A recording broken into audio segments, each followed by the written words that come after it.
Hi everyone, and welcome to my review show. Today I am reviewing Walk of Shame.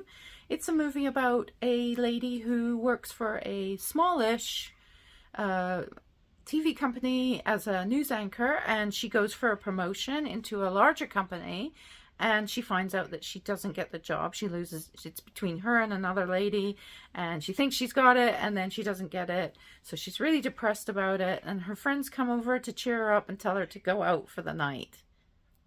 Nothing can go wrong, right? Right.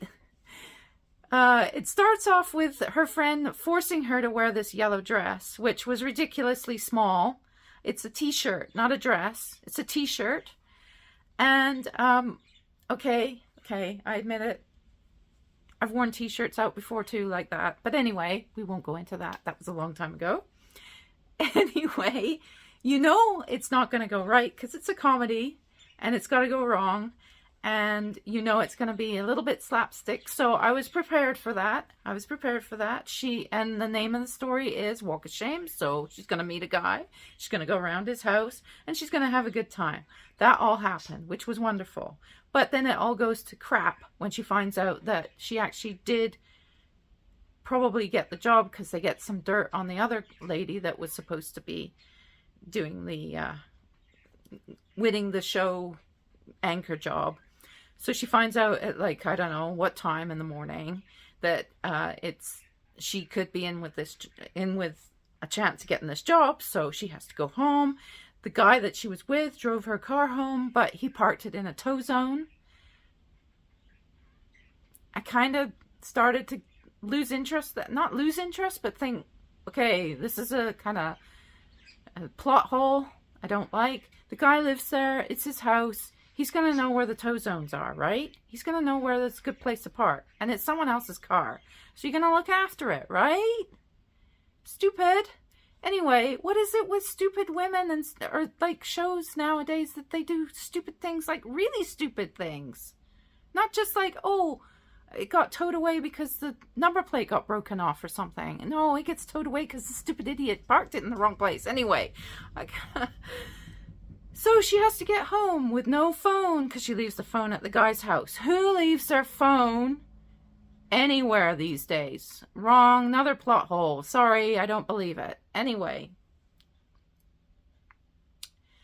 she's in the predicament that she's in. We're on that road. So I'm taking the train and I'm going to listen. Oh, well, I'm not taking the train, but I'm on this ride of the show and I'm going through it and I'm like, okay, I'll suspend my disbelief. And she's in this tiny, tiny yellow dress, which is probably the funniest part of the whole movie. There is some other, which makes it really funny in parts, so she gets involved with these drug dealers, and that bit is actually quite hilarious. So if you want to, like, that is so funny. And then they actually bring it back at the end where the guys that she met, there's a funny bit right at the end, which is gold, comedy gold, I must admit. But she's fleeing from the police.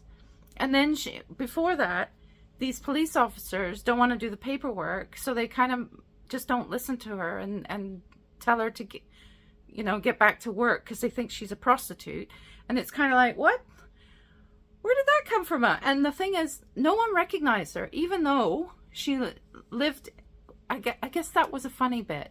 That was meant to be a comedy side of it, which I guess is kind of funny. But she didn't keep saying, like, oh, I'm so-and-so. And everyone goes, who? And then she goes, well, I'm a TV presenter. And everybody goes, oh, never heard of you. That would have been funnier. But no one seemed to, even the police didn't know her. And then they treated her really bad. If that's the way the police treat women in America, that's kind of scary.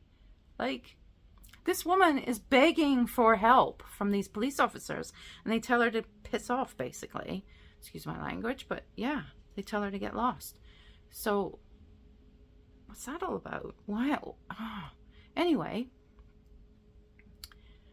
they should get fired, those police officers. If you leave a woman in distress, you should get fired. Like, really. She wasn't even doing anything bad. Like, she wasn't flailing her arms around or being, like, tweaking or anything. She was just actually asking for help. But anyway, so the first 35 minutes was okay. After that, it kind of got, and first 35 minutes, cringy. After that, it was kind of like, I know what's going to happen next. Then it was kind of entertaining. It filled the time, but very predictable. You knew what was going to happen at the end. I was kind of glad what happened at the end, because it was a happy ending, which is cool. But it wasn't the best movie. It kept me going. I didn't finish it. I didn't turn it off. So I'm going to start doing stars now, because I think that doing the thumbs up and thumbs down was a little bit wrong. So I'm giving Walk of Shame 3 stars. Entertaining, but cringy and a little bit predictable. Okay? Some funny bits in it. Some really, yeah, not so funny bits. So, 3 out of 5. Thanks for watching, and I'll see you next time. Bye-bye.